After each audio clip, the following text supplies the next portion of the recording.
Film ऐसे आदमी की है जिसका नाम चोन विंग है। ये एक्शन फिल्म है। विंग की फैमिली सदियों से एक शाही महल की पालन कर रही थी और अब इस शाही महल की पालन का जिम्मा वेंग के बाप के साथ करता। फिल्म के शुरू में दिखाया जाता है कि एक लड़की जिसका नाम चोन लिन है वो वेंग की बहन है, अपने बाप को एक लेटर देती है और कहती है भाई ने लेटर भेजा है, लेकिन इसका बाप कहता है कि तुम्हारा भाई मेरे लिए मार चुका है। तभी शाही खानदान के कुछ लोग शाही महल की हिफाजत करने वाले पहरेदारों पर हमला कर देते हैं और सबको मार देते हैं। लिन इनसे लड़ती है लेकिन ज्यादा देर तक नहीं टिक पाती और इन बागियों का सरगना जिसका नाम रातमोन होता है वो शाही महल को पकड़ लेता है। लेकिन तभी विंग का बाप रातमोन के गर्दन पर तलवार रख देता और कहता है कि शाही महल को वापस रख दो। रातमोन हंसने लगता है और बड़ी होशियारी से एक खंजर इसे मार देता और कहता है कि ये तोहफा तुम्हारे दोस्त की तरफ से है। विंग का बाप खंजर देकर पहचान जाता है कि ये खंजर वाओ चाओ का है और इसने मुझे मारने के लिए रातमोन को भेजा है। वाओ चाओ जो सम्राट का सौतेला भाई था और इसने शाही महल चुराई ताकि वो सम्राट बन सके, लेकिन विंग के बाप ने इसे पकड़ लिया और मुल्क से भगा दिया। वाओ चाओ ने तभी कसम खाई कि वो एक दिन सम्राट बनकर रहेगा। रातमोन विंग के बाप को कत्ल कर देता है और वो शाही महल लेकर भाग जाता है। विंग का बाप मरने से पहले लिन को एक डिब्बी देता है और कहता है कि ये अपने भाई विंग को दे देना। दूसरी तरफ विंग को लिन की तरफ से चिट्ठी मिलती है कि पिताजी नहीं रहे। ये सुनकर विंग बहुत अफसरदा हो जाता है और चीन वापस जाना चाहता है। वापस जाने से पहले वो अपने दोस्त जिसका नाम राय था इससे अपने पैसे वापस लेना चाहता है, लेकिन राय सारे पैसे शेयर्स बाजार में हार जाता है और अब इसके पास विंग को देने के लिए कुछ भी नहीं था। विंग राय को बताता है कि इसका पिताजी एक शाही महल की हिफाजत कर रहे थे और इनको कत्ल कर दिया गया है। राय विंग के साथ शाही महल ढूंढने के लिए लंदन चला जाता है। दूसरी तरफ रातमोन इंग्लैंड आकर अपने लोगों को चीन के खिलाफ उकसाता है ताकि वो खुद इंग्लैंड पर कब्जा कर सके। फिर विंग और राय इंग्लैंड पहुंच जाते हैं। वहाँ एक छोटा लड़का राय की घड़ी चुरा लेता है और लड़का एक गुंडे के हाथ लग जाता है। फिर विंग और इन गुंडों की लड़ाई होती है जिसके बाद वहाँ पुलिस आ जाती है और राय और विंग को पकड़ कर ले जाती है। जेल में पुलिस वाले राय का फैन निकल आता है। फिर वो इन दोनों को विंग की बहन लिन के पास जाता है जो एक जेल में कैद होती है। राय लिन को देखकर अपना दिल दे बैठता है। फिर वो पुलिस वाले को लिन को आजाद करने को कहते हैं, लेकिन वो कहता है कि इसने शाही खानदान के बंदे रातमोन पर हमला किया था इसलिए इसका निकलना अभी थोड़ा मुश्किल है। इसके बाद छोटा लड़का दोबारा विंग और राय से मिलता है और इनको लेकर अपने घर में आ जाता है और इन्हें यहाँ रहने को कहता है। घर में बैठकर वो रातमोन को पकड़ने का प्लान बनाते हैं और छोटा लड़का इन्हें वहाँ पहुँचने का आइडिया देता है। फिर राय और विंग शाही मेहमान बनकर मलका की 50 साल हुकूमत की खुशी में हो रही पार्टी में शाही लिबास पहनकर किसी तरह दाखिल हो जाते हैं। वहाँ वो दोनों को खाते हैं।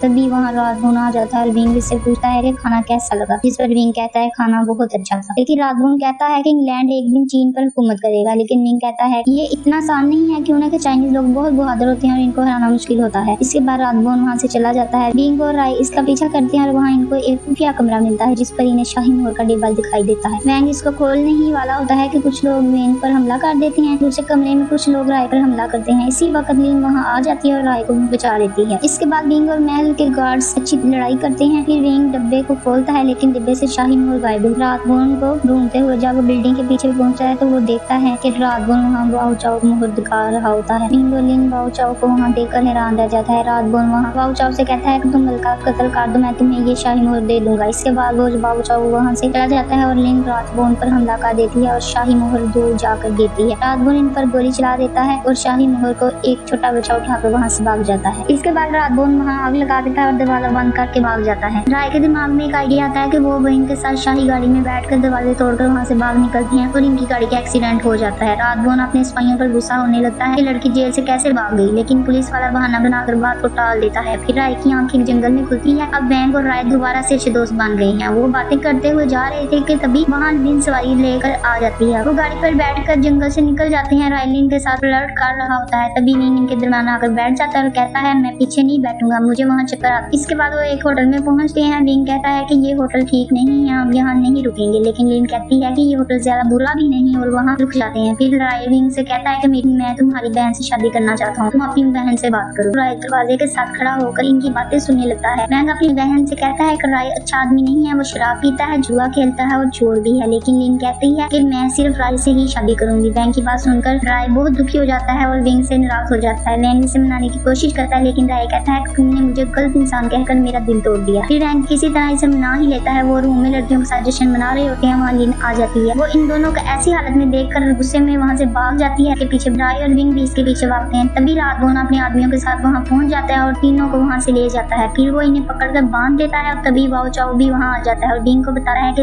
उसने ही विंग के पिता को कत्ल करवाया और उसके पिता का खून अभी भी इस खंजर पर लगा हुआ है। ये सुनकर विंग को बड़ा गुस्सा आता है। रातमोन पूछता है कि जो शाही महल लेकर भागा है वो लड़का कहाँ है, जिस पर राय कहता है कि हमें इसके बारे में कुछ नहीं पता, जिस पर रात में इन्हें मारने लगता है। फिर राय पूछता है मोहर से आप लोगों का क्या फायदा होगा, जिस पर बाओ चाओ कहता है कि मैं मोहर को हासिल करके चीन पर हुकूमत करूंगा। और रातबुन कहता है मैं उन लोगों को बाओ चाओ के जरिए कत्ल करवाकर इंग्लैंड पर हुकूमत कायम कर लूंगा। जब रातबुन को शाही मोहर नहीं मिलती तो वो लिन को लेकर वहाँ से चला जाता है और बिंग को राय को उल्टा लटका देता है। तभी राय बिंग को बताता है कि मैंने तुम्हारे पैसे जुए में नहीं हारे बल्कि एक किताब लिखी थी जो कि नाकाम हो गई थी। बिंग ये सुनकर हैरान होता है क्यों ना कि बिंग ने वो किताब देखी थी, लेकिन वो ये ध्यान नहीं पाया था कि वो किताब राय ने लिखी है। और वैंग को कहता है अगर हम आज जिंदा बच गए तो मैं लिन की शादी तुम्हारे साथ कर दूंगा। फिर किसी तरह दोनों वहाँ से जान बचा कर निकल जाते हैं और पुलिस वाले के पास चले जाते हैं। पुलिस वाला बताता है कि रातबुन की वजह से मेरी नौकरी चली गई है। राय उसे बताता है कि रातबुन 9 लोगों का खून करके खुद बादशाह बनना चाहता है। फिर वो छोटे लड़के को ढूंढने जाते हैं। वो लड़का म्यूजियम में छुपा होता है। राय उससे शाही मोहर निकलवा लेता है, लेकिन तभी वहाँ पर रातबुन के आदमी आ जाते हैं और बच्चे की गर्दन पर तलवार रखकर उस पर शाही मोहर छीन लेते हैं। इसके बाद वहाँ पुलिस आ जाती है और इनके तीनों को पकड़ लेती है, लेकिन वो बच्चा आकर इन्हें आजाद करवा देता है। राय बच्चे से पूछता है तुम वापस क्यों आए हो। ये लड़का कहता है कि तुम मेरी जान बचाई है, आज से तुम मेरे बड़े भाई हो। फिर वो सब स्कॉटलैंड चले जाते हैं जहाँ मलका के 4 साल कमरानी पर जश्न होने वाला था। वहाँ लिन भी कैद होती है। बाओ चाओ अपने आदमी को कहता है कि जैसे ही आतिशबाजी शुरू हो तो लड़की का गला काट देना। इसके बाद घड़ी पर 12 बजते ही आतिशबाजी शुरू हो जाती है। बाओ चाओ भी मलका पर हमला करने को तैयार खड़ा होता है। आतिशबाजी शुरू होते ही आदमी लिन की गर्दन पर काटने वाला होता है कि बिंग वहाँ पहुंचकर इसे बचा लेता है। बाओ चाओ मशीन गन से मलका पर हमला करने ही वाला होता है कि मलका रातबुन को अपने पास बुला लेती है और कहती है तुम भी मेरे साथ बैठो, लेकिन रातबुन कहता है मुझे थोड़ा काम है। वो वहाँ से चला जाता है। साथ ही बाओ चाओ मलका पर हमला कर देता है। जैसे ही मशीन गन से मलका पर गोलियां बरसनी शुरू करता है तो बैंग किसी तरह बाओ तक पहुंच जाता है, उसे रोकने की कोशिश करती है। इसके बाद बाओ चाओ और बैंग में बहुत खूब लड़ाई होती है। बाओ चाओ बैंग को कत्ल करने ही वाला होता है कि लिन वहाँ पहुंच जाती है और बाओ चाओ को मारकर बैंग को बचा लेती है। राय भी पुलिस वाले के साथ किसी तरह महल में पहुंच जाता है और रातबुन को पकड़ने लगता है, लेकिन रातबुन इन पर गोली चला देता है जो पुलिस वाले को लगती है और वो गिर जाता है। और फिर लिन और बैंग भी वहाँ आ जाते हैं। रातबुन वहाँ से भाग जाता है। फिर राय और बिंग इसको पकड़ने के लिए इसका पीछा करते हैं। रातबुन सबसे ऊपर वाली मंजिल से इन पर गोली चलाता है, लेकिन वो बच जाता है। बैंग राय को ऊपर जाकर देखने के लिए बोलता है। राय डरते हुए रातबुन को ढूंढ रहा होता है कि रातबुन पीछे से आकर राय को बाहर नीचे फेंक देता है। बैंग को लगता है कि राय ऊपर से गिरकर मार गया है, लेकिन राय घड़ी को पकड़कर अपनी जान बचा लेता है। इसके बाद रातबुन और बैंग में काफी लड़ाई होती है। रातबुन बहुत बड़ा तलवारबाज होता है। वो बैंग को 3-4 दफा मौका देता है, लेकिन बैंग इसका मुकाबला नहीं कर पा रहा। बैंग कहता है मुझे आखिरी मौका दो। इसके बाद बैंग तलवार से गली की सारी रस्सियां काट देता है और दोनों बिल्डिंग से बाहर जा गिरते हैं। नीचे गिरते हुए बैंग को राय पकड़ लेता है, जबकि रातबुन नीचे गिरकर मर जाता है। फिर राय और बैंग दोनों मिलकर गड़ी से नीचे छलांग लगा देते हैं और मलका की सवारी पर जा गिरते हैं। इस सारी बहादुरी पर मलका राय और बैंग और पुलिस वाले को इनाम देती है। इसके बाद शाही मोहर को भी चीन में वापस रखने के लिए भेज दिया जाता है और यहाँ पर फिल्म का अख्ताम हो जाता है।